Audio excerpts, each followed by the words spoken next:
Bom, agora aqui, ó, chegando no cruzamento, tá? De verdade, a segunda lei de Mendel, que vocês vão ter que fazer. Primeira coisa que é bem impactante, tá? É essa questão que a partir de agora, os quadros de Punnett, a tendência é que eles vão dar 16 possibilidades. Ao invés de 4, querendo monobridismo, agora a gente vai ter 16 possibilidades. Tá? Por isso que é uma questão que eu nunca vou poder colocar muita coisa em prova, porque dá muito trabalho fazer isso aí. E nem nas próprias provas, tipo Enem, ou até de outros vestibulares, exceto, por exemplo, uma URGS, por aí da vida, ainda assim que ela complica um pouco, mas igual, eles não podem colocar muitas questões sobre isso, por quê? Porque dá trabalho, não é que seja difícil, é trabalhoso. Então vamos pegar os trabalhos do Mendel mesmo, o que ele tinha feito? Ó. Ele pegou plantas, trabalhou agora com duas características simultâneas, ó, a cor da semente e a forma. Tem dois fenótipos possíveis para a cor, ou verde ou amarela. A amarela é dominante, a verde é recessiva, a gente já tinha falado sobre isso. A forma da semente também, só dois tipos possíveis de fenótipos, sendo o liso dominante e o rugoso recessivo. Ele pegou duas plantas duplo homozigotas. Como que ele fez isso? Né? Ele plantou as plantinhas lá e viu que só surgia amarela lisa sempre. E só para a gente recordar, aquela ervilha que o Mendel usava para cruzamento, ela tinha a flor fechada e não permitia a polinização externa, então o genótipo dela sempre ficava mantido.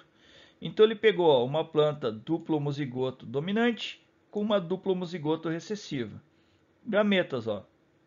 Azão, bezão, azão, bezão, azão, bezão, azão, bezão.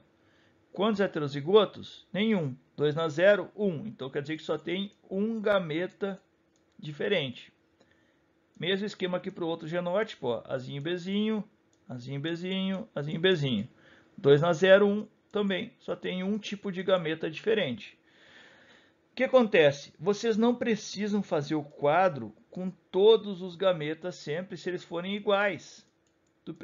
Porque a proporcionalidade vai ficar mantida. Por exemplo, aqui, ó, no quadro Punnett, eu posso usar somente os gametas que são diferentes. Como só tem um gameta diferente para cada lado, então está aqui um quadro Punnett simplificado. Ó. Então está aqui um gameta da planta que era amarela lisa, está aqui o gameta da planta que era verde rugosa. Isso aqui vai dar 100% de plantas duplo heterozigotas. 100% amarelas e lisas. Agora o que o Mendel vai fazer? Ele vai fazer essas plantas da F1 aqui, ó, das filhas da geração parental, cruzarem entre si. Fazer a autofecundação da F1. E daí a gente vai ver que o milagre acontece. Bom, olha só, aqui na autofecundação da F1, o que a gente vai ter que lembrar em primeiro lugar de novo? O primeiro passo que tu sempre vai fazer é extrair os gametas. Depois que tu descobrir o genótipo do cruzante, tá, tu vai extrair os gametas. Como é que tu extrai os gametas? Propriedade distributiva. Azão, bezão, azão, bezinho. Azinho, bezão, azinho, bezinho. Quantos heterozigotos? 2. 2 elevado na 2, 4. Tá aqui, ó. Tu tem 4 gametas diferentes. Nesse outro genótipo aqui é igual, mesmo esquema. E agora tu percebe que muda tudo, ó. Tu bota os gametas de um pai aqui, ó, na linha, e os gametas do outro pai na coluna. Agora tu vai ver que as probabilidades não vão ser as mesmas. Tu tem 16 possibilidades. E como é que vão ser agora os filhotes da F1, essa geração F2 aí? O que vai resultar do cruzamento de dois duplos heterozigotos? Tá? Isso aqui é uma coisa que vocês têm que tomar muito cuidado, pessoal, porque se tu estiver escrevendo, escrever rápido, né, tu pode confundir uma letra ou até não prestar atenção. Se juntar aqui, ó, azão, bezão com esse azão, bezão, o indivíduo vai ser azão, azão, bezão, bezão. Ó. Todos os que tiverem um azão e um bezão, eles vão ser amarelos e vão ser lisos. Então, olha aqui, ó. Esse aqui é amarelo liso, esse aqui vai ser amarelo e liso, ó. Esse aqui amarelo e liso e esse aqui amarelo e liso. Esse aqui mesmo esqueminha, ó, amarelo liso e esses aqui, todos eles têm também um azão e um bezão. Então, o que acontece? Se tu for olhar ali e contar, dá 16 possibilidades, 9 delas vão ser amarelas e lisas, isto é, tem pelo menos um azão e um bezão, tá? Agora, os que tiverem só azão, tá? E não tiverem, por exemplo, o bezinho, tá? Desculpa, não tiverem um bezão, tiverem só o bezinho, ó, tipo esse aqui, ó, que só tem o azão. Ficou ruim essa cor aí. Vamos pegar um azul aqui, ó. Ó, esse aqui, ó, ela vai ser amarela, porém esse outro aqui ela vai ser rugosa. Então olha aqui, ó, amarela rugosa, tá? Essa aqui também, ó, amarelo rugosa e amarelo rugosa. Então, 3 das 16 possibilidades vão ser plantas amarelas e rugosas. Agora, esse aqui, ó, que ela tem azinho somente. Então ela é verde e aqui por causa do bezão ela é lisa, verde lisa, verde lisa, verde e lisa, tá? Então também 3 das 16 possibilidades verde e lisa, tem só azinho e um bezão. E uma de todas elas, né, que é totalmente homozigoto recessivo, e daí por isso que essa aqui vai ser verde e rugosa. E aí vem uma proporção clássica bem útil para vocês, pessoal. Eu não sei se vocês lembram, mas lá no monohibridismo, toda vez que tu cruzava dois heterozigotos somente, dava 3:1. Aqui no dihibridismo, toda vez que tu cruzar dois dihíbridos, a proporção vai ser essa aqui, ó. 9:3:3:1. Essa proporção aqui, ó. 9:3:3:1. Tá? Então isso aqui é um padrão que se mantém, tá? no dihibridismo clássico. Só que depois, no próximo trimestre, a gente vai ver que tem casos onde isso não acontece. Assim como no monohibridismo lá tu tinha a primeira lei, o monohibridismo com dominância, que a proporção dava 3:1, depois a gente viu semidominância que não dava 3:1, porque era um caso à parte. Tá? Mas no dihibridismo clássico a proporção vai ser essa. 9:3:3:1. Daí o que aconteceu? O que o Mendel pensou, pessoal? O Mendel pensou o seguinte, tá? Ele pensou o seguinte, ele queria ver assim, ó, pegando só os fenótipos isoladamente. Pegando, por exemplo, aqui, ó, o fenótipo verde. Desculpa, cor, fenótipo cor, tá?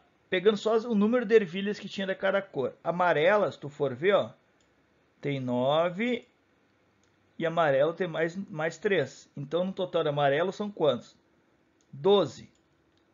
Verde, tu vai ver que tem, ó, 3 verdes mais um verde. Olhando só isoladamente a característica, o fenótipo.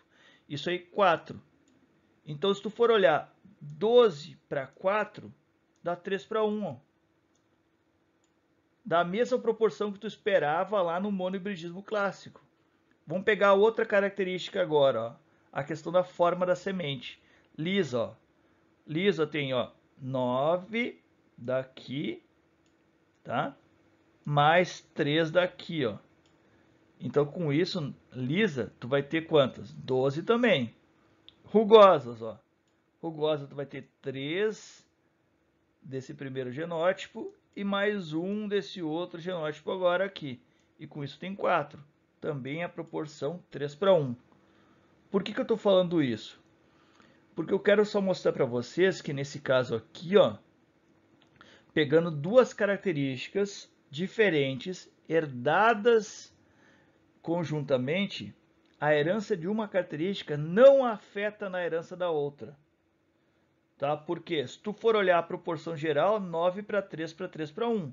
Mas se tu for pegar cada característica em isolado, você mantém a proporção 3:1 que o Mendel esperava no monohibridismo. Então, com isso, o Mendel concluiu. Quer dizer que a herança de uma característica não influencia na herança de outra. Tá? Mas já dando um spoiler e adiantando para vocês, tá? Isso só vale para esses trabalhos do Mendel aqui iniciais. Hoje em dia nós sabemos que algumas características influenciam na herança das outras, sim. Tá? Mas no dihibridismo clássico do Mendel, da segunda lei dele, isso ele concluiu que não influenciava a herança de uma característica na outra. Tá bom, pessoal? Entendido? Vamos adiante aí. Bom, para a gente finalizar, então, as conclusões sobre a segunda lei, ele chamou de lei de segregação independente. Por que ele concluiu isso aí? Porque, como a gente viu nas proporções anteriores, ali no outro slide, o que acontecia? Se tu for analisar isoladamente cada característica, a proporção 3:1 se mantinha. Então, com isso, ele percebeu que, que num cruzamento em que tinham envolvidas duas ou mais características, os fatores, que ele não sabia, os genes que determinam uma característica, tá? Vou botar um aqui, o A aqui, tá? Uma característica, eles se segregam, eles se separam de forma independente dos genes que são responsáveis pela outra característica. O que quer dizer isso aí? Tá aqui, olhando para essa imagem. Tá aqui os fatores para uma característica, tá aqui os fatores para outra característica. Na hora de eles se separarem, tá? Vai vir um cromossomo de cada tipo para um lado e o outro cromossomo de cada tipo vai vir para o outro lado. E com isso, os gametas sempre vão ser formados por uma letra de cada tipo. É isso que ele quer dizer na segunda lei. Simplesmente isso. Tá? Que na hora de formar os gametas, os genes para uma característica segregam-se separadamente dos genes para outra característica. Tá? Então isso quer dizer, uma coisa não influencia na outra. Simplesmente isso. Eu só quero que vocês lembrem que a primeira lei de Mendel era chamada de lei da segregação. Na segunda lei, ele fala que essa segregação para as características diferentes é independente. Por isso, lei da segregação independente. Tá bom? E para finalizar, uma coisa muito importante, uma condição para a ocorrência da segunda lei. Tá? Pessoal, essa condição aqui é bem útil, tá? Só para vocês entenderem. Tá? Qual que é essa condição? Os cromossomos, os genes para cada uma das características não podem ser ligados. O que quer dizer isso aí? Eles não podem estar no mesmo cromossomo. Tá aqui, Tá aqui tu tem um par de cromossomos, um par de genes para uma característica, e no outro cromossomo estão os genes para outra característica. Isso são genes independentes dessa segunda lei que o Mendel falou. Porém, existem situações na biologia que, olha só o que acontece, os genes estão no mesmo cromossomo, os genes para as duas características. Vamos dizer que isso aqui é aquela questão da ervilha lá, tá? Vamos dizer que o gene A é para cor da ervilha e o gene B para a forma dela. Então acontece, vocês conseguem ver que agora, como esses genes estão no mesmo cromossomo, toda vez que o indivíduo formar um gameta, vai ter os dois genes naquele mesmo cromossomo. E por isso que tu não vai ter esse mesmo número de gametas aqui, diferentes, que tu teria se os genes fossem desligados, fossem independentes, como a gente propõe na segunda lei de Mendel. Tá?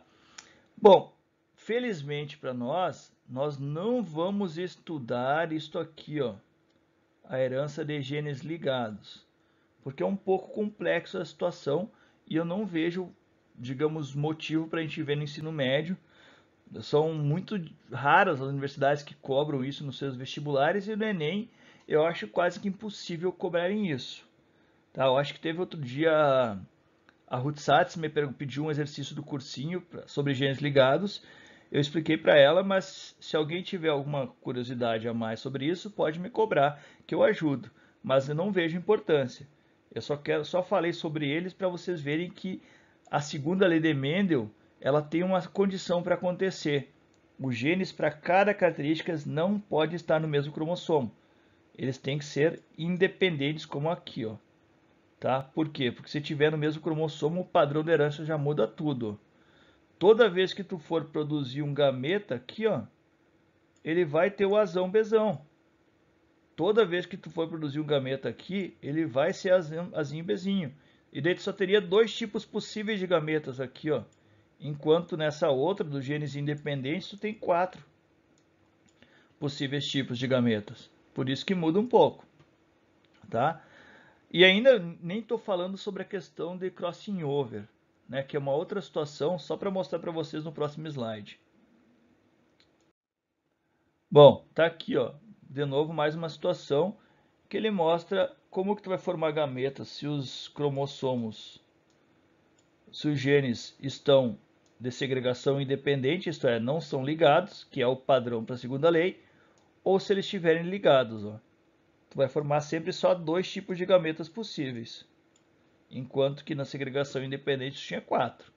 Só isso. E aqui, no caso dos genes ligados, até pode existir essa possibilidade de crossing over, ó. Que daí isso pode acontecer em alguns cromossomos, só para a gente recordar, aí tu até misturaria o azinho com o Bzão, mas como eu disse para vocês, eu não vou entrar nessa seara dos genes ligados, tá? Bom, pessoal, só para a gente finalizar, tem alguns cruzamentos que eu preciso mostrar para vocês como acontecem. Tá? E aqui está o exemplocício que eu falei para vocês. Tá? Tem 2 exemplocícios só para a gente citar. Eu sei que vocês vão me matar depois que eu mostrar para vocês essa manha. Mas o que acontece? Ó? Vamos pegar aqui, ó, uma certa espécie de mamífero, pelos longos é determinada por um alelo dominante. Tá aqui, ó, pelo longo pelo alelo dominante e pelo curto pelo alelo recessivo. A cor do pelo, ó, que é outra característica separada, é condicionada, o escuro é pelo alelo dominante e o claro pelo recessivo. Daí fala que tem um macho de pelos escuros e longos. Tá? Para ser um macho de pelos escuros e longos, ele tem pelo menos ter um gene dominante de cada tipo, Czão e Lzão.